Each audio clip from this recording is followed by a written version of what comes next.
설교 말씀의 제목은 진짜 힘의 편에 서라, 이 말씀을 가지고 우리 함께 다니엘서 7장 말씀을 살펴보기를 원합니다. 자, 사람은 이 힘의 움직임에 대해서 굉장히 예민하고 주목을 하게 되어 있습니다. 많은 사람들이 이 힘의 움직임에 대해서 주목하는 이유는 가장 기본적인 것은 이 생존과 관련되어 있기 때문에 그렇습니다. 우리는 힘으로부터 보호받고 싶어 해요. 그렇지 않습니까? 그래서 나름대로 더 좋은 조건을 찾고, 저기에 내가 붙으면 저 사람이 나를 책임져 줄 수 있겠다, 보호해 줄 수 있겠다, 그런 마음을 다들 갖고 있습니다. 그래도 우리는 힘의 움직임을 주목하는 첫 번째 이유는 내가 그 힘으로부터 보호받을 수 있다, 그런 생각을 갖고 있기 때문에 그렇습니다. 제가 청년들과 이런저런 이야기를 하다 보면 요즘도 그런데요, 교수님에게 잘 보여야 된대요. 근데 교수님이 막 일을 많이 시킨대요. 그러니까 허드렛 일까지 다 한대요. 왜 그렇게 하느냐? 교수님에게 잘 보여야지. 목사님, 미래의 길이 열려요. 인생의 길이 열려요. 제가 그 말을 듣고 참 가슴이 아팠습니다. 인생의 길이 사람의 손에 달려있는 것이 아니고 하나님의 손에 달려있는데 우리는 자꾸만 그런 데에 길들여져 가고 있어요. 잘 보이면 이 취직하기 어려운 시대 때 혹여 내 취직자리 하나 알아봐 줄 수 있지 않을까? 내 인생의 길에 좀 도움이 되지 않을까? 그 힘의 움직임을요, 사람에게 찾을 때도 있더라라는 겁니다. 물론 이것이 틀린 것은 아니에요. 그런데 우리가 이런 부분에 있어서 상당히 약하다라는 겁니다. 또 하나, 많은 사람들이 이 힘의 움직임에 대해 주목하는 이유가 있습니다.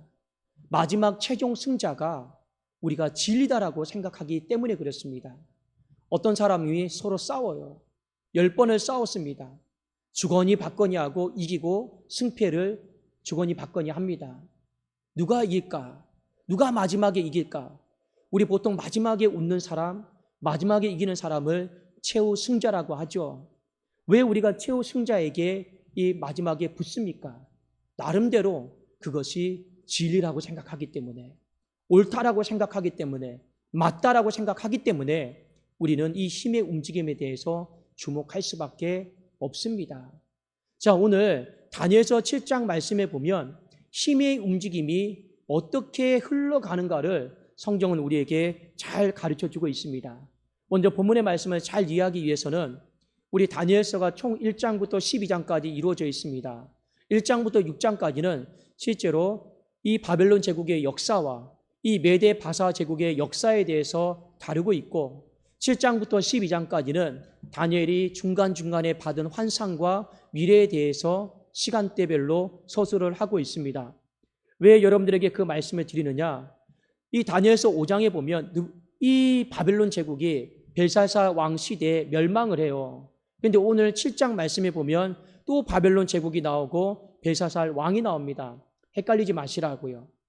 이미 그 시대 때 받았던 예언을 우리가 조금 더 독자들이 쉽게 이해하도록 하기 위해서 예언 부분만 따로 모아놓고 시간대별로 서술한 거다, 이렇게 우리가 성경을 보시면 도움이 될 것 같습니다.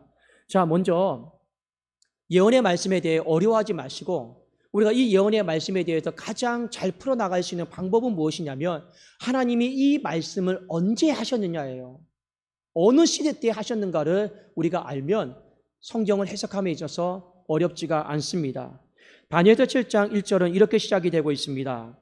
바벨론 벨사살 왕 원년에 다니엘이 그의 침상에서 꿈을 꾸며 머릿속으로 환상을 받고 그 꿈을 기록하며 그 일의 대략을 진술하니라. 하나님이 다니엘에게 환상을 보여주셨습니다. 언제 보여주셨습니까? 바벨론 제국의 벨사살 왕 때. 이 벨사살 왕은요, 가장 포악했고 가장 힘이 많았고 이 이스라엘 백성들을 가장 많이 억압했던 왕이었습니다. 자, 여러분, 남의 나라에 왔어요. 이 힘에 지금 억압되고 있고 눌려 살고 있습니다. 단순히 여기까지 보지 마시고, 그러면 이스라엘 백성들이 무엇이 가장 많이 힘들었겠냐라는 거예요. 신앙의 정체성을 유지하고 살아가는 것이 어려웠다라는 겁니다. 풀무불이 더 뜨거워지고 있어요. 벨사살 왕 시대에 더 뜨거워지고 있습니다. 이 풀무불 이야기 나오면 우리는 아는 이야기가 있습니다. 이 우상에게 절을 할 것인지 아니면 하나님께 내가 내 인생을 걸 것인지 결단하라는 거잖아요. 근데 풀무불의 불이 더 뜨거워지고 있어요. 너희들 결단하지 않으면 다 거기에 들어가서 죽게 만들 거다. 이것이 벨사살 왕 시대에 가장 심했습니다. 힘이 셌습니다. 그러니까 이때 사람들이 한 사람 한 사람씩 견디다 못해서 이 신앙의 정체성 가운데 흔들리기를 시작을 했습니다. 이렇게 흔들리려고 하고 있을 때 하나님이 다니엘에게 환상을 보여주셨어요. 먼 미래 일에 대해서 말씀을 하셨습니다. 그리고 하나님이 원포인트로 이렇게 말씀하신 거죠. 두려워하지 마라. 놀라지 마라. 왜요? 그 모든 힘들은 멸망할 힘이기 때문에, 사라질 힘이기 때문에, 영원한 힘이 아니기 때문에. 그런데 그 당시에 살았던 사람들은 이 힘이 영원할 것 같았어요. 나를 삼킬 것만 같았어요. 그러나 하나님의 관점과 시선은 무엇입니까? 그거 속지 마라. 영원한 힘도 아니다. 그거 멸망할 힘이다. 그러니 지금 신앙의 정체성 가운데 흔들리지 말고 꿋꿋하게 하나님 바라보면서 신앙생활 해라. 하나님만 두려워해라. 이렇게 위로하시는 것이죠. 자, 본문 말씀에 보면 하나님이 다니엘에게 환상을 보여주시는데 이 환상은 장차 일어날 이 4대 나라, 4대 제국에 대한 말씀입니다. 자, 이 말씀의 의미를 먼저 좀 알아야지만이 우리가 뒤에 적용점을 찾아볼 수 있을 것 같습니다. 자, 가장 먼저 나오는 나라가 바벨론 제국입니다. 이 바벨론 제국이 어떤 동물로 묘사가 되어 있냐면 사자와 독수리로 묘사가 되어 있습니다. 제가 한번 7장 4절 말씀을 읽도록 하겠습니다. 첫째는 사자와 같은데 독수리의 날개가 있더니 내가 보는 중에 그 날개가 뽑혔고 또 땅에서 들려서 사람처럼 두 발로 서게 함을 받았으며 또 사람의 마음을 받았더라. 이 바벨론 제국을 한 짐승의 묘사를 하고 있는데 사자는 동물의 왕 아닙니까? 그리고 여기다가 독수리로 묘사를 하고 있습니다. 독수리는 새의 왕 아닙니까? 그러니까 이 왕됨의 특권, 힘을 가지고 있는 나라가 어디냐? 바로 바벨론 제국입니다. 실제로 바벨론 제국의 역사의 어떤 문헌과 벽화를 보면 그 시대 사람들이 제일 좋아했던 동물들이 사자와 독수리였습니다. 그런 벽화들이 굉장히 많이 그려져 있고요. 성경에 보면 예레미야 선지자가 이렇게 고백을 합니다. 이 사자와 독수리로 비유되는 바벨론 사람들이 이 세상을 파괴하고 집어삼키고 있습니다라고 예레미야서 말씀을 통해서 언급을 하고 있죠. 자, 그런데 이들의 날개가 뽑혔어요. 이 뽑혔다라고 하는 건 어떤 의미일까요? 그 강력했던 힘들이 빠지고 있다라는 거예요. 그 강력했던 힘들이 점점 힘이 빠져서 무너지고 있다, 멸망하고 있다라고 하는 걸 일깨워주고 있죠. 그리고 성경에 뭐라고 나와 있습니까? 그 짐승들이 사람의 마음을 받았다라고 표현하고 있습니다. 여러분, 이것은 어떤 의미냐면 사자는 두려움이 없어요. 왜요? 본인이 왕이니까요. 독수리는 두려움이 없습니다. 본인이 왕이니까요. 자, 그런데 이들이 사람의 마음을 받았다라고 하는 건 이런 마음이에요. 그들이 사람처럼 소심하고 두려운 마음을 갖기를 시작했다라는 거예요. 왜요? 그들의 힘이 점점 빠져가고 있기 때문에. 그래서 두 번째 나라가 일어나는데 이 메데 바사 제국입니다. 페르시아 제국이죠. 이 나라가 일어나서 바벨론 제국을 멸망시킵니다. 자, 그런데 이 메데 바사 제국은 어떤 짐승으로 묘사가 되었느냐? 성경에 보니까 곰으로 묘사가 되었습니다. 다니엘서 7장 5절입니다. 또 보니 다른 짐승 곧 둘째는 곰과 같은데 그것이 몸 한쪽을 들었고 그 입에 이 사이에는 새 갈빗대가 물렸는데 그것에게 말하는 자들이 있어 이르기를 일어나서 많은 고기를 먹으라 하였더라. 곰 역시 힘을 가진 짐승을 상징을 합니다. 자, 보세요. 이 곰이 한 발자국을 들었어요. 그러니까 이 모습은 어떤 모습입니까? 짐승을 지금 잡아먹는 모습이에요. 또 발을 들어서 옮기면서 잡아먹는 모습이에요. 그리고 그 입에는 지금 뭐가 있습니까? 새 갈빗대가 있습니다. 여전히 무언가를 착지해서 먹고 이런 포악한 자의 모습으로 그려져 있는 거죠. 자, 그런데 특별히 이 메데 바사 제국은 곰으로 묘사된 이유가 있어요.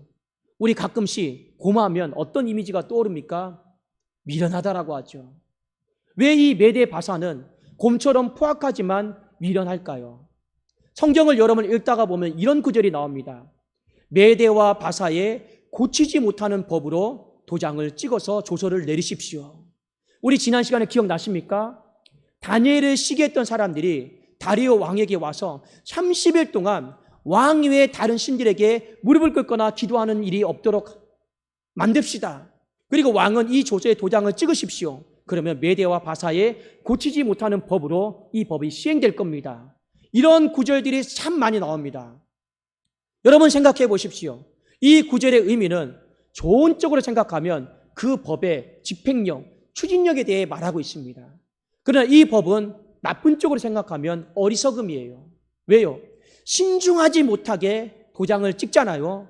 그러면 지난 시간처럼 다리오 왕은 다니엘을 너무 사랑해요. 못 건져요. 자신의 신중하지 못함으로. 왜요? 한번 도장 찍으면 못 바꾸니까요. 왕도 못 바꾸는 거예요. 그래서 이 메대 바사 제국을 곰이다라고, 어리석다라고 표현을 합니다. 이 어리석음으로 이 나라는 나중에 멸망합니다. 뒤에 일어나는 나라가 어떤 나라인지 아십니까? 바로 헬라 제국입니다. 헬라 제국 하면 생각나는 거 굉장히 철학이 발달해요. 똑똑한 나라예요. 이 똑똑한 나라를 통해서 이 어리석은 곰의 나라가 멸망을 해요. 자, 헬라 나라를 어떻게 표현을 하고 있느냐? 다니엘서 7장 6절입니다. 그 후에 내가 또 본즉 다른 짐승 곧 표범과 같은 것이 있는데 그 등에는 새의 날개 넷이 있고 그 짐승에게 또 머리 넷이 있으며 권세를 받았더라. 이 헬라 제국은요, 표범으로, 그리고 그 표범에다가 새 날개 넷을 달아준 거예요. 짐승 중에서 가장 민첩하고 신속한 동물이 누구냐? 표범입니다. 근데 가장 빠른 짐승에게 새 날개 넷까지 달아줬어요. 이것은 어떤 의미냐면 그 빠르기가 엄청나다라는, 신속하다라는 거예요. 이 헬라 제국, 이 알렉산더 제국을 이야기를 하고 있습니다. 실제로 이 알렉산더는요, 거의 20대에 왕권을 잡아서 동방과 서방과 북방, 남방을요 다 점령을 했어요. 그 시기가 10년도 채 걸리지 않았습니다. 지금 알렉산더만큼 모든 세계를 제패한 나라가 없어요. 왜요? 하나님이 이 알렉산더 제국, 이 헬라 제국에게 표범과 새의 날개를 달아주었기 때문에 그렇습니다. 그러나 이 알렉산더, 이 헬라 제국도요 멸망했습니다. 뒤에 일어나는 나라가 어디입니까? 로마 제국이에요. 근데 이 로마 제국은 마땅히 딱히 표현할 짐승이 없었습니다. 너무 포악했거든요. 너무 잔인했거든요. 그래서 성경에 다니엘서 7장 7절에 보면 가장 포악한 짐승으로 로마가 표현이 되는데 이렇게 성경은 기록을 하고 있습니다. 내가 밤 환상 가운데 그 다음에 본 넷째 짐승은 무섭고 놀라우며 또 매우 강하며 또 새로 된 큰 이가 있어서 먹고 부서뜨리고 그 나머지를 발로 밟았으며 이 짐승은 전에 모든 짐승과 다르고 또 10뿔이 있더라. 실제로 이 로마 제국은요 기독교를 그렇게 핍박을 했어요. 하나님의 아들 예수 그리스도를 십자가에 못 박았고 200년 동안 기독교를 얼마만큼 핍박했는지 모릅니다. 그래서 그 당시에 모든 하나님의 백성들이 카타콤이라고 해서 지하에 땅굴을 파고요 더 밑으로 내려갔어요. 어떤 사람은 빛을 보지 못하고 죽은 사람들도 태반이었습니다. 그만큼 잔인했고 포악했고 악했습니다. 그것이 로마의 제국의 모습이었어요. 자, 그런데 이 로마 제국의 잔인함도 오래 갈 것 같았지만 오래 가지 못했어요. 뒤에 멸망했고 오늘 성경에 보니까 마지막 일어난 나라가 어디냐면 바로 적그리스도입니다. 성경을 읽다 보면 막 뿔 이야기가 나와요. 여러분 어려워하지 마시고 이 뿔 이야기가 나오면 적그리스도를 이야기하나 보다 그렇게 생각하시면 됩니다. 자, 성경 다니엘서 7장 8절입니다. 내가 그 뿔을 유심히 보는 중에 다른 작은 뿔이 그 사이에서 나더니 첫 번째 뿔 중에 셋이 그 앞에서 뿌리까지 뽑혔으며 이 작은 뿔에는 사람의 눈 같은 눈들이 있고 또 입이 있어 큰 말을 하였더라. 이 적그리스도는요 시간과 시대가 특정되어 있지 않아요. 주님 오시기 전까지 그 기간이 상당히 깁니다. 근데 뿔을 갖고 있어요. 권세와 능력을 갖고 있는데 이들의 어떤 특징은 뭐냐? 힘이 있는데 앞에 나와 있는 것처럼 바벨론, 메데바사, 헬라, 로마 제국처럼 이 눈에 보이는 힘으로 하나님의 백성들을 대적하고 괴롭히는 게 아니고 눈에 보이지 않는 힘을 갖고 있습니다. 그 힘이 무엇인지 아십니까? 거짓이에요. 이 거짓의 힘을 가지고 상당히 오랜 기간 동안 하나님을 대적하고 하나님의 백성들을요 괴롭혀요. 그것이 바로 적그리스도입니다. 그래서 다니엘서 7장 25절에 보면 이렇게 기록이 되어 있습니다. 그가 장차 지극히 높으신 이를 말로 대적하며 또 지극히 높으신 이의 성도를 괴롭게 할 것이며 그가 또 때와 법을 고치고자 할 것이며 성도들은 그의 손에 붙임받아 한 때와 두 때와 반 때를 지내리라. 이것이 바로 적그리스도입니다. 힘이 여러분 바벨론에서 메데바사로, 헬라 제국으로, 로마 제국으로, 우리가 마지막에 어디로 움직입니까? 이 적그리스도의 나라로 옮겨지고 있죠. 자, 그런데 우리가 여기서 한 가지 주목해서 봐야 될 것이 있습니다. 이 힘이 점점 움직이고 있는데 이 움직이고 있는 힘을 보니까 하나님이 한 가지 분명하게 말씀하는 게 있어요. 그 힘은 가짜라는 거예요. 왜요? 그것이 진짜 힘이다라면 바벨론이 그 힘을 붙들고 있겠죠. 메데바사의 힘이 진짜라고 하면 메데바사가 영원한 나라로 그 힘을 붙들고 있겠죠. 로마가 진짜 힘이다라고 하면 로마 제국이 그 힘을 붙들고 있겠죠. 그런데 힘이 옮겨집니다. 왜 옮겨집니까? 붙들 힘이 없으니까요. 힘이 옮겨지는 겁니다. 결국에 그 나라들을 통해서 보여주는 힘은 가짜 힘이다라는 거예요. 진짜 힘이 아니다라고 하는 것을 성경은 우리에게 분명히 가르쳐주고 있어요. 그래서 다니엘서 7장 26절에 보니까 그러나 심판이 시작되면 그는 권세를 빼앗기고 완전히 멸망할 것이요. 다 가짜 힘이라는 거예요. 그럼 이 마지막 힘이 최종 종착지가 어디냐라는 거예요. 성경은 이 부분에 있어서 우리에게 주목하라고 합니다. 다니엘서 7장 27절에 보니까 나라와 권세와 온 천하 나라들의 위세가 지극히 높으신 이의 거룩한 백성에게 붙임바 되리니 그의 나라는 영원한 나라이라 모든 권세 있는 자들이 다 그를 섬기며 복종하리라. 우리 가끔씩 하나님의 나라는 어떤 나라라고 하고 있습니까? 영원한 나라라고 하죠. 우리 주 기도문에도 보면 대개 나라와 권세와 영광이 아버지께 영원히 있사옵나이다. 하나님의 나라에 대해서 뭐라고 표현하고 있습니까? 대개 나라와 권세와 영광이 아버지께 영원히 있사옵니다. 우리가 바라보는 하나님의 나라입니다. 그건 어떤 의미냐면 그 힘이 진짜 힘이기 때문에 움직이지 않는다라는 거예요. 더 옮겨지지를 않는다라는 거예요. 하나님은 우리에게 날마다 주기도문을 외우고 암송하게 하면서 가짜 힘 바라보지 말고 진짜 힘 바라보면서 그것에 그 힘에 고정하라라는 거예요. 그래도 우리에게 날마다 주님이 가르쳐 주신 기도를 묵상하고 암송하게 한 거예요. 그 마지막을 보십시오. 하나님의 나라, 권세, 힘, 영광은 움직이지 않는다라는 거예요. 영원하다라는 거 아니겠습니까? 마지막 힘의 종착점이 어디라고요? 세상이 아니고 하나님의 나라요, 교회다라는 거예요. 그걸 우리에게 가르쳐주고 있습니다. 왜요? 진짜 힘이니까. 만일 하나님의 나라가 영원한 나라가 아니면 그 힘은 또 어디론가 옮겨질 겁니다. 그러나 영원하다라고 하잖아요. 더 이상 옮겨질 일이 없다라는 거예요. 그래서 오늘 성경은 우리에게 이 예언의 말씀을 통해서 두 가지를 신신당부하고 있습니다. 첫 번째는 무엇이냐? 가짜 힘을 두려워하지 마십시오. 의외로 많은 사람들이 가짜 힘을 두려워하고 있어요. 실제로 다니엘을 생각해 보십시오. 바벨론 제국의 환상을 봤는데 실제로 바벨론 시대를 살았던 당사자예요. 메데 바사 제국의 환상을 봤는데 실제로 메데 바사 제국을 살았던 당사자입니다. 지금 풀무불이 더 뜨거워지고 있어요. 사람들의 마음 가운데 우리가 이 풀무불은 못 견디겠다. 너무 어려워서 견디지는 못하겠다. 그러면 견디는 방법이 무엇입니까? 풀무불이 안 들어가야 되잖아요. 안 들어가는 방법은 무엇입니까? 신앙에 타협하는 겁니다. 그 타협은 다른 게 아니에요.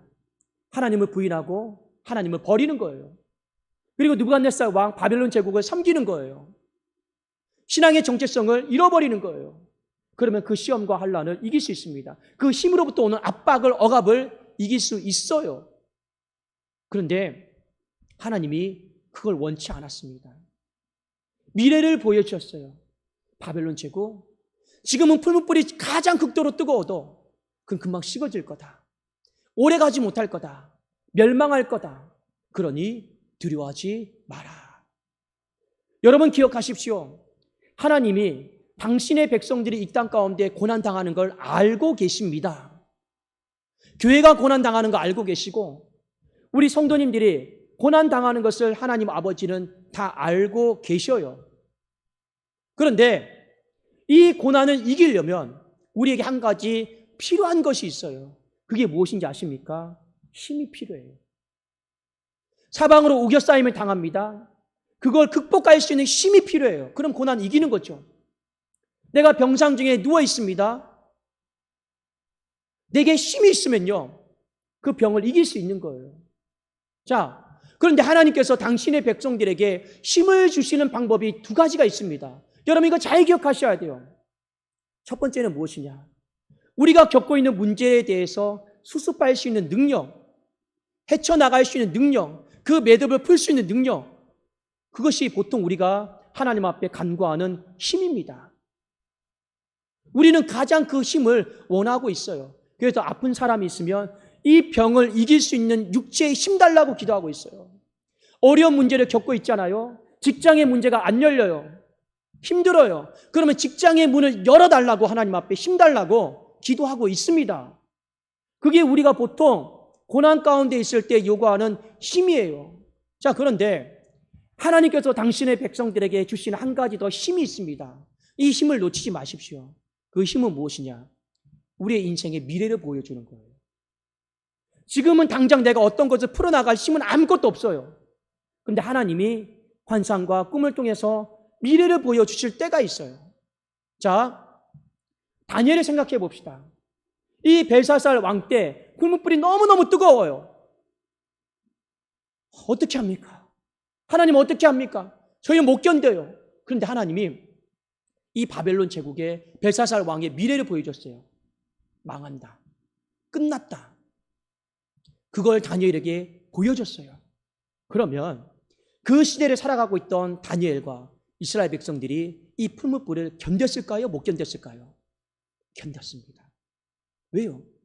마지막 미래를 보니까 해피엔딩이거든요. 마지막 미래를 보니까 이 바벨론은 멸망하거든요. 하나님의 백성들은 웃고 있거든요. 그러면 그 미래를 봤어요? 지금 이 시대에 고난이 있어요? 당장 내가 어떤 문제를 풀어나갈 힘과 능력이 없어요? 감당할 수 있을까요? 없을까요?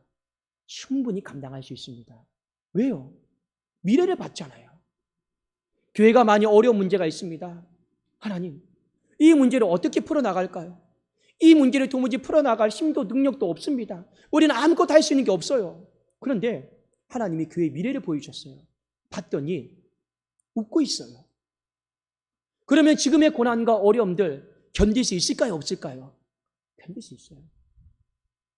가정에 누군가가 아파요. 사경을 헤매고 있어요. 누워 있어요. 너무 힘들어서 괴로워하고 있어요. 하나님 어떻게 합니까? 어떻게 합니까? 가망이 있습니까? 의사는 안 된다고 하는데 포기했는데, 근데 하나님께서 그 인생의 미래를 보여줬어요. 몸이 회복이 되어서 일어나서 활동하고 있어요. 그러면 지금의 이 어려운 시기를 견딜 수 있을까요? 없을까요? 견딜 수 있어요. 그것이 바로 하나님께서 당신의 백성들, 고난당하고 있는 백성들에게 주시는 위로요, 이 인생의 어려움들을 극복하게 나가게 하는 하나님의 방법입니다. 근데 많은 사람들이 이 방법을 놓쳐요. 이 원리를 깨달으면 이 땅에도 아무리 고난이 있고 힘들어도 저 부활의 소망, 천국의 소망을 보면서 우리는 넉넉히 이길 수 있는데, 그 성경의 미래가 정확하게 나와 있잖아요. 근데 많은 사람들이 이 미래를 통해 보여주시는 힘을 통해서 주시는 그 힘을 공급받지를 못하고 있어요. 오히려 우리는 지금 이 풀무불을 이기게 해달라고, 뭔가 매듭을 풀게 해달라고 기도해요. 근데 인생이 안 풀리죠. 왜요? 힘이 없으니까. 그러니까 무서운 거예요.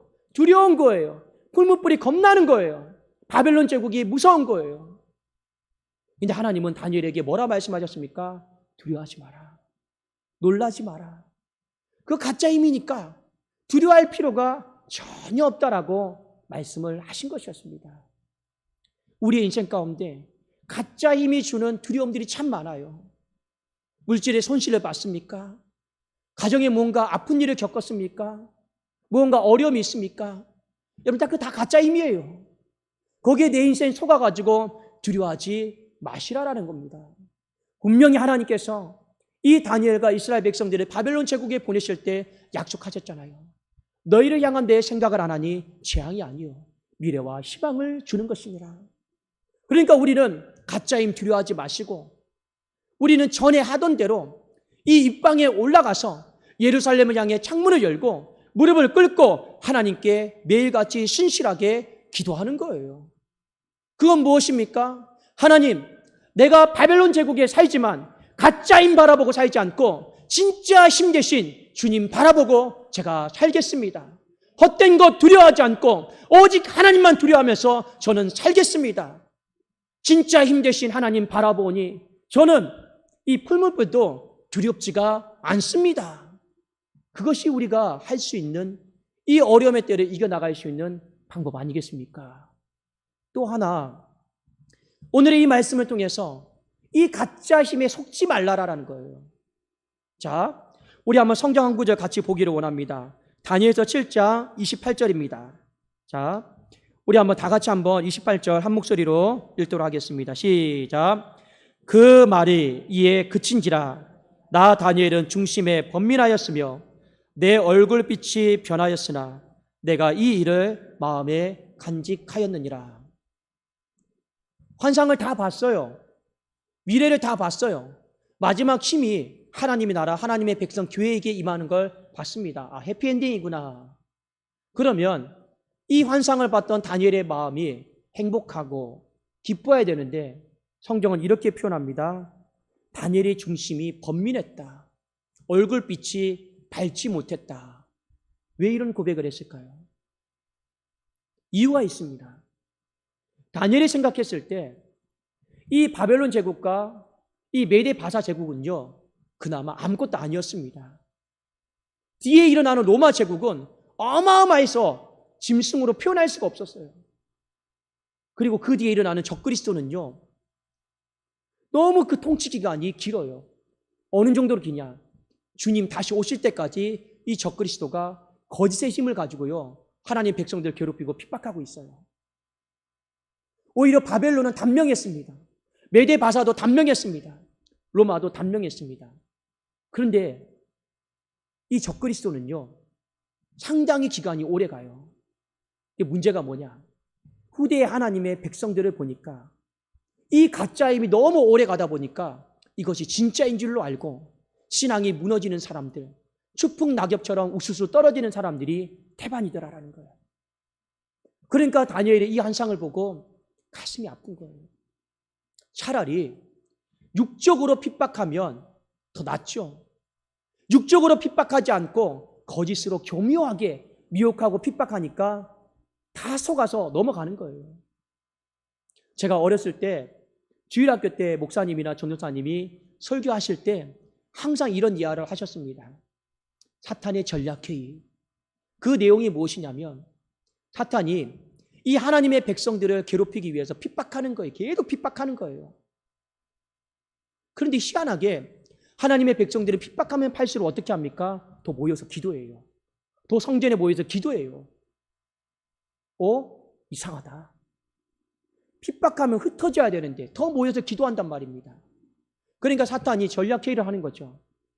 이렇게 하다가 사탄의 나라가 무너지겠다. 전략을 바꾸자. 한 똑똑한 이 마귀가 이 제안을 했죠. 우리 그러면 핍박하지 맙시다. 잘 되게 해줍시다. 그러면 될까? 근데 그것이요, 적중했어요. 인생 가운데 아무런 문제가 안 생기게 했고 모든 하는 일마다 형통하게 했고 하나님을 떠나서도 그냥 건강하고 일도 잘 풀리고 그랬더니 이게 웬걸요? 하나님을 안 찾아요. 세상 말로 말하면 등 따시고 배부르니까요. 하나님을 안 찾아요. 그것이 바로 적그리스도의 시대인 것입니다. 그러면서 거짓으로 유혹하는 거죠. 하나님 없어도 네 인생은 잘 돼. 하나님을 떠나서도 네 인생은 형통해. 다 속아 넘어가는 거죠. 여러분, 뿅아리가 있습니다. 뿅아리 한번 키워보셨습니까? 뿅아리를 닭으로 키우기 위해서는요, 정말 많은 애를 쓰고 노력을 해야 됩니다. 생명이 연약하니까 금방 죽어요. 자, 그런데 마귀가 어떻게 하는지 아십니까? 그 병아리가 닭이 될 때까지 애지중지하면서 지켜주고 보호해줘요. 병아리는 생각하죠. 누구이기에 나를 이렇게 때마다 먹여주고 누구이기에 이 모진 바람으로부터 나를 보호해줄까? 마귀죠. 그런데요, 닭이 된 순간에 잡아먹어요. 그게 마귀입니다. 여기에 적그리스도의 이 계략이에요. 다 속아 넘어가요. 다 속아 넘어갑니다. 그러니까 다니엘이 먼 훗날의 미래를 보니까 차라리 핍박받는 게 낫겠다.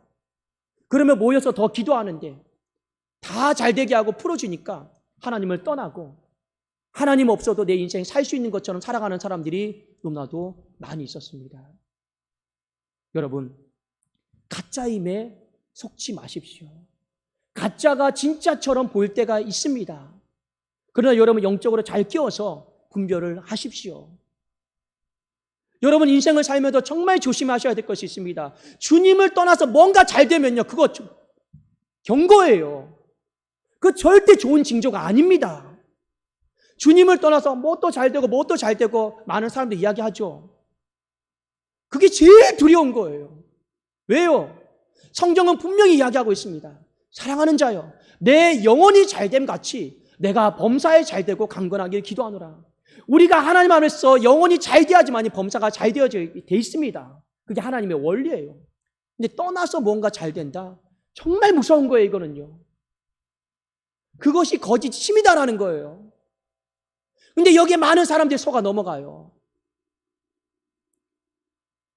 하나님이 오늘 말씀을 통해서 두려워하지 말고 속지 말고 이 거짓힘에 진짜가 아닌 것에, 그러면 우리가 이 진짜가 아닌 힘에 속지 않고 두려워하지 않으려면 어떻게 해야 됩니까? 내 중심이 진짜 힘을 향해서 확고하면 돼요. 내 마음이 확고하면 엉뚱한 것에 기웃거리지 않아요. 근데 내 마음이 중심이 자꾸만 흔들려요. 그러니까 여기에 기웃거리고 이게 진짜 힘인가? 이게 진짜 힘인가? 날마다 저울질하는 거죠. 여러분들이 교회를 향한 마음 가운데 확고해 보세요. 누가 뭐라고 해도 흔들리지 않습니다. 그런데 그 마음이 확고하지 않으니까 여러분 자꾸 그냥 흔들리게 돼 있어요. 아, 이것이 맞나 보다. 또 저것이 맞나 보다. 성경에 보면 하나님이 진짜 힘이다라고 하는 걸 가장 믿고 사랑했던 사람이 있습니다. 다윗입니다. 다윗이 시편 18편 1절에 이렇게 고백하고 있죠. 나의 힘이 되신 여호와여, 내가 주님을 사랑합니다. 다윗은 고난과 환난의 때 하나님이 진짜 힘이신 줄 믿고 그 힘을 사랑했어요. 내 힘이다라고 하나님 앞에 고백을 했습니다. 그리고 시편 9편 10절에 다윗이 똑같은 고백을 합니다. 여호와여, 주의 이름을 아는 자는 주를 의지하오리니. 정말 하나님이 진짜 힘이심을 안다라면 주님을 의지할 수밖에 없다라는 거예요. 왜 다니엘이 어렵고 힘든 시대 입방에 올라가서 예루살렘을 향해 창문을 열고 무릎을 꿇고 하루 3번씩 기도했겠습니까? 이 바벨론 제국이 진짜 힘이 아니고 가짜고, 진짜 힘은 바로 하나님이시기 때문에 그렇습니다. 그래서 날마다 그 힘을요 바라본 거예요. 우리 이사야서 말씀에 여호와를 앙망한다고 그러죠. 앙망한다라는 것이 바로 바라보는 거 아닙니까? 그는 그렇게라도 진짜 힘을요 입방에 올라가서 전에 하던 대로 무릎을 꿇고 예루살렘 창문을 열고 바라봤어요. 오직 여호와를 앙망하는 자는 새 힘을 얻으리니 독수리의 날개치며 올라감과 뜰 것이요 걸어가도 피곤치 않고 다름질하여도 곤비하지 않겠고. 그것이 바로 진짜 힘 아닙니까? 가짜 힘은요 시간이 지나면 점점 힘이 빠져요. 거기에 여러분 붙지 마세요. 기웃거리지 마세요. 진짜 힘은요 어제나 오늘이나 영원토록 변질되지 않고 동일합니다. 오히려 이 진짜 힘은요, 성경에 뭐라고 표현하고 있습니까? 새 힘이다라고 이렇게 표현을 하고 있습니다. 그래서 하나님께서 영원한 나라를 통치하고 있는 하나님께서 우리에게 주시는 힘은 가짜 힘이 아닙니다. 새 힘 주시는 거예요, 새 힘. 그것은 우리의 인생의 연수와 상관이 없고 우리의 인생에 어떠한 것과 상관이 없습니다. 그분이 진짜이기 때문에 진짜 힘을 당신의 백성들에게 공급할 수 있는 것입니다. 여러분, 어느 편에 서시렵니까? 그 가짜 힘이 진짜인 것처럼 속아가지고 두려워하면서 사지 마십시오. 이 힘의 마지막이 바로 영원한 하나님의 나라, 예수 그리스도의 품에 머물렀습니다. 그 진짜 힘을 사랑하시고 그 진짜 힘을 여러분 두려워하고 그 진짜 힘을 가까이 하십시오. 그러면 하나님께서요, 날마다 여러분들에게 지치지 않는, 무너지지 않는 새 힘을 부어주실 것입니다. 우리는 그 믿음을 가지고 살아가기를 원해요. 여러분, 가짜는 눈에 잘 보입니다. 진짜는 눈에 잘 안 보입니다. 제가 한 가지 마지막 예를 들어볼까요? 이 벽을, 이 건물을 지탱하고 있는 건 무엇일까요? 벽지입니까? 벽돌입니까? 눈에 보이는 거 보니까 벽지가 이 건물을 지탱하고 있는 것 같고 벽돌이 이 건물을 지탱하고 있는 것 같죠? 아닙니다. 이 안에 숨어있는 철근 콘크리트가 있어요. 철근이 있어요. 그것이 기본적으로 이 건물을 지탱하는 거예요. 그런데 그것이 건물을 다 짓고 나면 눈에 잘 보이지 않습니다. 그러니까 잘 안 보이니까 우리는 눈에 보이는 것이 마치 건물을 지탱하는 것처럼, 눈에 보이는 것이 무언가를 내 삶을 지탱하는 것처럼 속고 두려워하고 착각하는 거예요. 예를 들어 볼까요?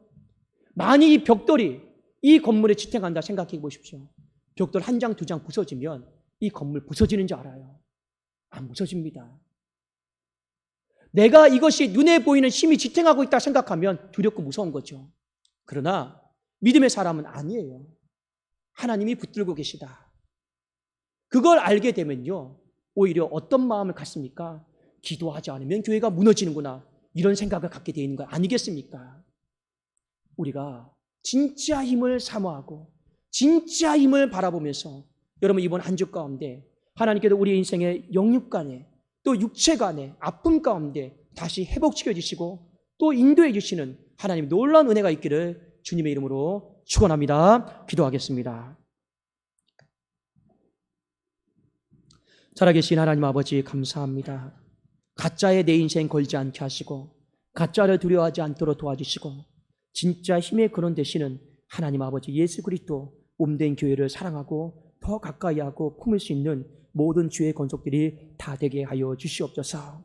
그리함으로 대개의 주의 나라와 권세와 영광이 아버지께 영원히 있음을 몸된 교회에 알게 하시며 우리 성도인들의 작은 가정 공동체에 알게 하시며 우리의 마음의 성전 삼으시는 우리의 모든 성도들의 신앙 가운데 알고 깨닫고 누리게 하여 주시옵소서. 감사 올려드리오며 주 예수 그리스도의 이름으로 기도드리옵나이다. 아멘. 우리 나의 힘이 되신 여호와여 같이 찬송하시면서 준비하는 것 하나님 앞에 올려드리겠습니다.